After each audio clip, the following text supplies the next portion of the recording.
అదిరిపోయే వంకాయ ఇగురు కర్రీ ఎలా చేసుకోవాలో నా స్టైల్లో ఈ వీడియోలో చూపిస్తానండి. చివరి వరకు చూడండి, వీడియోని ఎక్కడ స్కిప్ చేయకండి. ఇగురు కర్రీ చేసుకోవడానికి ఎప్పుడు ఉల్లిపాయ ముక్కలు ఆయిల్ ఎక్కువగానే పడతాయండి. ముందుగా ఉల్లిపాయ ముక్కల్ని ఈ విధంగా దోరగా ఎర్రగా వేయించుకోవాలండి. తర్వాత లేత వంకాయలు, ఇగురుకైతే లేత వంకాయలు, పులుసుకైతే ముదురు వంకాయలు వాడుకుంటేనే బాగుంటుంది.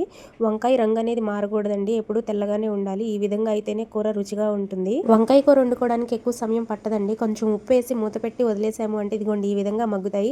ఇలా మగ్గితే సరిపోతుందండి. ఇవి లేత వంకాయలు కదండి, ఈ విధంగా మగ్గితే సరిపోతుంది. ఇంకా ఎక్కువ మగ్గితే గుజ్జులా అయిపోతుంది. వంకాయ కర్రీకి ఎప్పుడు టమాటా ఎక్కువే పడుతుందండి. నేను ఒక రవ్వ ఎక్కువే వేసుకుంటాను. వంకాయ కర్రీ వండుకునేటప్పుడు పులుపు ఎక్కువే పడుతుందండి. ఎందుకు అంటే మనం చింతపండు పులుపు వేయట్లేదు కదా, అందుకే టమాటా ఒక రవ్వ ఎక్కువే వేస్తాను. టమాటా వేసిన తర్వాత దాన్ని కదపకుండా మూత పెట్టి వదిలేస్తే ఇదిగోండి ఈ విధంగా మగ్గిపోతుందండి. ఇంకా ఎక్కువ కదపకూడదండి, కదిపితే గుజ్జు గుజ్జులా అయిపోతుంది. ఏ కూరైనా కానీ ముక్క చెదరకుండా ఇలా బద్దల్లా ఉంటేనే బాగుంటుందండి, ముక్క అనేది చెదరకూడదు. ఇప్పుడు మీ రుచికి సరిపడా కారం చూసి వేసుకోండి. కాసింత పసుపు కూడా వేసుకోండి. నేను ఉప్పు ఆల్రెడీ వంకాయలు మగ్గేటప్పుడు వేసాను కాబట్టి ఏమన్నా తక్కువ అయితే లాస్ట్ లో చూసి వేసుకుంటాను. కారం వేసిన వెంటనే కదపకుండా మూత పెట్టి వదిలేస్తే ఇదిగోండి ఈ విధంగా ఉంటుంది. ఇప్పుడు గుప్పుడు కరివేపాకు కూడా వేసుకొని చక్కగా నీట్గా కలుపుకోవాలండి, ముక్క చెదరకుండా. ఇదిగోండి నేను వీడియోలో చూపించిన విధంగా ఇలా జాగ్రత్తగా అడుగు పట్టిస్తూ కలుపుకున్నారంటే ముక్క చెదరకుండా, కూర గుజ్జవకుండా నీట్గా ఉంటుందండి. ఒక్కసారి నేను చెప్పిన విధంగా ట్రై చేయండి. చాలా సింపుల్ అండ్ టేస్టీ మెథడ్ లో మీకు వంకాయ టమాటా ఇగురు కర్రీ అయితే రెడీ అయిపోతుంది. మసాలాలు గట్ట ఏమీ వాడకుండా చాలా రుచిగా ఈ విధంగా ఒక్కసారి ట్రై చేసి ఎలా వచ్చిందో కామెంట్ చేయండి. వీడియో నచ్చిందా అయితే లైక్ చేయండి, ఛానల్ని సబ్స్క్రైబ్ చేసుకొని సపోర్ట్ చేయండి. Thank you.